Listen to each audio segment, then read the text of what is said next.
Olá, meus caros alunos, sejam todos bem-vindos de volta aqui à nossa resolução comentada Unifesp 2026, encerrando agora com a questão 15, uma questão aí de análise de circuito, bem tranquila, dentro do tradicional, né? Circuitos aí com amperímetro, voltímetro, série, paralelo. Vamos então à questão. Muito bem, então nós temos aí o circuito representado, né, com um gerador, tá? Temos aqui um gerador. E nós temos aí uma chave interruptora que vai dar aí continuidade ou não para esse resistor RX. Quando a chave está aberta, o resistor RX não aparece na jogada. O circuito se comporta só com o 40, né, e o de 50 ohms aqui, tá certo? Então temos aqui o amperímetro, voltímetro, os fios de ligação, são todos, inclusive a chave, né, são todos eles ideais, né, pessoal? Então, o R1, R2, R3, RX são todos considerados também ômicos. E vamos ver o que ele pede, então, na primeira questão. Vamos lá, item A, turminha, o item A, primeiro item aqui, né?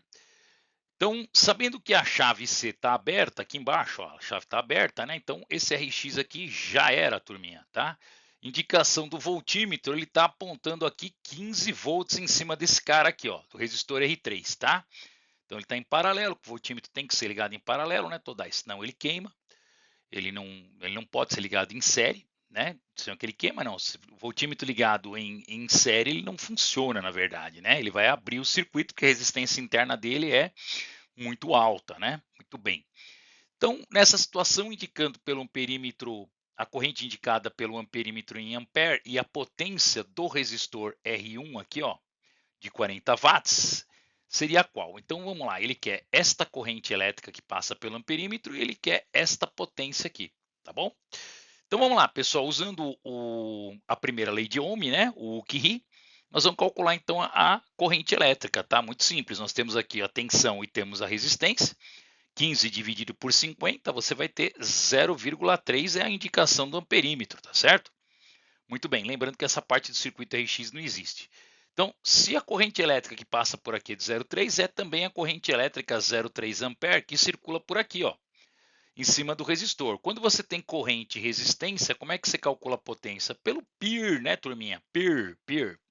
Então é só fazer o 40 vezes o 0,3 ao quadrado, que dá 0,09, tá certo, pessoal? Dá 0,9, né, perdão. Aí, né, 009, isso mesmo. 009 vezes 40, né? Você vai ter aí 3,6 watts. Tranquilo, né, pessoal? O item A acho que não deu nenhum trabalho, não. Vamos lá, vamos para o item B. Muito bem, e para finalizarmos então esta questão e a prova da Unifesp aí 2026, uma prova excelente, hein, pessoal? Muito bem elaborada, uma prova tranquila. O aluno que estava bem preparado não teve nenhum problema para fazer essa prova, não. Calcule a resistência elétrica Rx em ohms para que, se a chave C estiver fechada, a resistência total, né, que é equivalente, tem que ser 40, tá? Então, o que seria o 40? A total, no caso da chave aqui fechada, né? Então, turma, se ela estiver fechada, nós vamos ter que o Rx, ele vai estar em quê? Ele vai estar em paralelo, né, turminha? Com quem? Com o 50, tá bom? Minha letra é muito feia aqui, né? Deixa eu colocar melhor. O Rx ele vai estar em paralelo com o 50. Então, como que a gente resolve, pessoal, dois circuitos em paralelo? Regrinha fácil é o produto pela soma, né? Então, eu digitei para você aqui no Word que fica melhor, porque minha letra é muito feia. Então, 50 vezes Rx dividido por 50 mais x. Só que eu tenho em série esse carinha aqui, ó, 40. Então, eu somo, tá certo? Muito bem.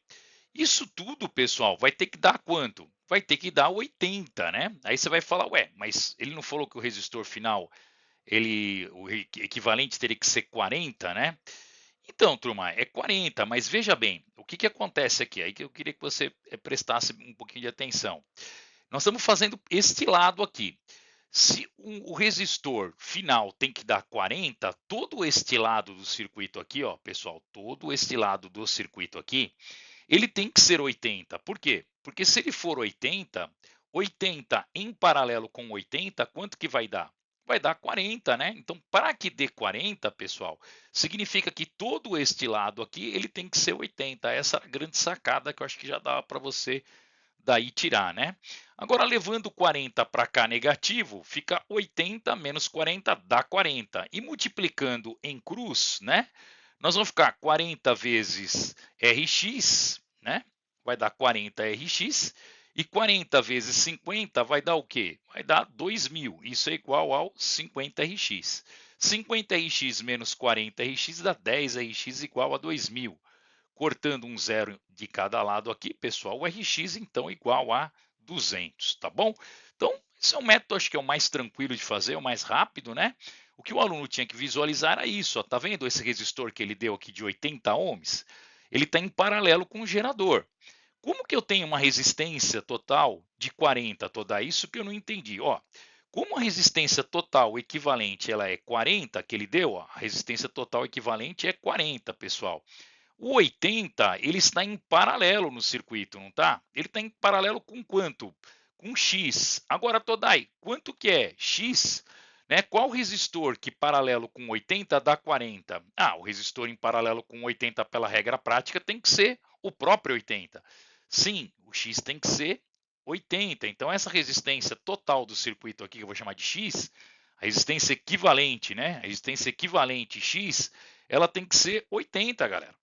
Então, por isso que eu igualei ela a 80. Aí eu fiz o Rx pequenininho com os 50 em paralelo, produto pela soma, mais o série do 40 aqui, tá certo? Isso tem que dar 80. Aí levo 40 para cá, menos 40, né?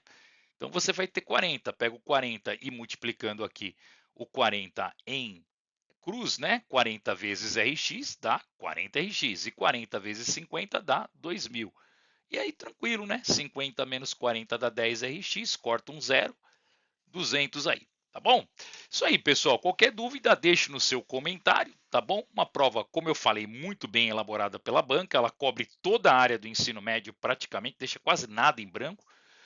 Talvez um ponto ou outro aí, gravitação, estática, né, termodinâmica, uma coisa e outra tem que ficar de fora, porque quando você tem 5 questões é muito limitado, né? Mesmo com A e B, você vai ter 10. Então, algumas coisas tipo eletromag, eletrostática, tem alguma coisa que ficar de fora. Não tem como você cobrir uma prova toda com 5 questões.